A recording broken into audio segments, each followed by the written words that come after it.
They didn't serve him moldy food by mistake. They delivered it like an insult.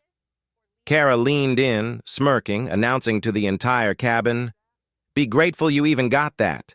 Laughter, phones rising, passengers staring. Behind the curtain, the crew celebrated the humiliation they thought they controlled. But the man they targeted stayed silent, unlocked an app no passenger should ever have access to, and prepared to end every career on that aircraft the moment wheels touched ground. The cabin lights dimmed just as Dorian Hayes lifted the plastic lid from his first-class meal. The moment the seal broke, a foul, sour stench tore through the air. Every passenger around him recoiled. The flight attendant standing beside him didn't. She smirked. "Oh, that one must be special," Kara Simmons said, her voice sharp enough for the surrounding seats to hear. "If you want something fresher, maybe you should have booked earlier." Dorian stared at the meal. Mold. Thick patches. Green. Fuzzy. "This isn't edible," he said quietly. Kara shrugged. "Well, it's what you get." Her tone made it clear she wasn't talking about the food. A man across the aisle whispered, "That's not right." But Kara ignored him, leaning closer to Dorian like she wanted the discomfort. "Just eat around it," she said, "or wait until we land. I'm sure airports have options more suited for you." Dorian didn't react. Not yet. He closed the lid gently and placed it on the tray table. "I'd like to speak to the lead attendant." Kara laughed. "Oh, please. About what? Me not serving you champagne or you not fitting in with the rest of first class?" A few passengers shifted uncomfortably. Dorian spoke calmly. "About being served spoiled food." Kara rolled her eyes dramatically and waved her colleague over. Mason Lee, tall, overconfident, and already smirking, arrived. "What's the issue now?" he asked loudly, as if he were addressing a child. Kara pointed at the meal. "He doesn't like his gourmet experience." Mason lifted the lid, gagged slightly at the smell, then snapped it shut and forced a smile. "It's fine," he said loudly to the cabin. "He's exaggerating." Dorian looked at him squarely. "You're going to pretend this isn't unsafe?" Mason leaned forward until his badge almost touched Dorian's chest. "If you're unhappy, I can downgrade you. Middle seats have plenty of space." Someone near the window muttered, "This is getting ugly." Kara crossed her arms. "Honestly, he's being dramatic. We've had people try to scam free upgrades before." Dorian's jaw tightened. "I paid for this seat." Mason smirked. "Sure you did." The implication hit the cabin like a slap. Dorian breathed once, slowly, controlled. Then he asked, "Is Captain Harrell aware his crew is serving contaminated meals?" Mason's expression snapped. "Don't threaten us with the captain.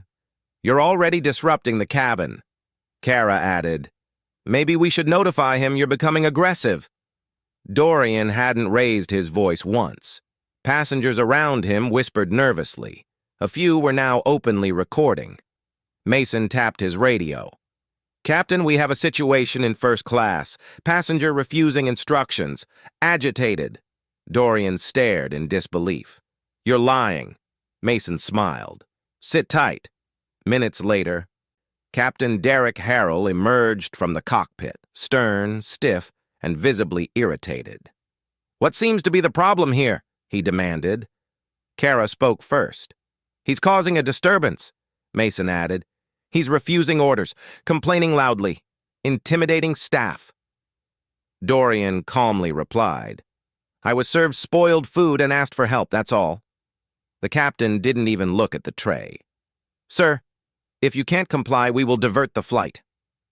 Passengers gasped. "You're going to divert a plane?" Dorian said. "Over a meal served with mold?" Harrell stepped closer. "If you continue causing issues, yes," Kara whispered loudly. "Just another entitled passenger trying to play victim." Mason chimed in. They always think they're important. A hush fell over the cabin. Dorian finally spoke with a firmness he had held back until now. "All right," he said. "If this is the direction you want to take." He opened his phone. Kara laughed. "Going to write a bad review?" Mason scoffed. "Complain to customer service?" Dorian tapped one icon. Executive Portal, Sovereign Air Corporate Control. The screen scanned his face and unlocked. 4 attendants went still. One passenger whispered, "He's got the executive portal. That's only for—" Dorian hit a button labeled Protocol Delta. The captain's radio beeped violently. He lifted it, confused. A voice blasted through, "Captain Harrell, stand by. Corporate command is overriding your authority for the remainder of this flight." The entire cabin turned. The color drained from Harrell's face. "Whoa, what? Who authorized that?" The voice replied, "Sovereign Air Co-Owner ID 2279, Mr. Dorian Hayes." Passengers gasped. Kara grabbed Mason's arm. Mason shook. Dorian stood slowly. "I tried to handle this quietly," he said.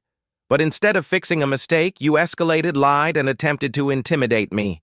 He pointed at the spoiled meal. "You served that deliberately." Kara stammered. I didn't. You mocked me publicly." Mason tried to step forward. "Sir, please, we misunderstood. You lied to the captain." Harrell swallowed hard.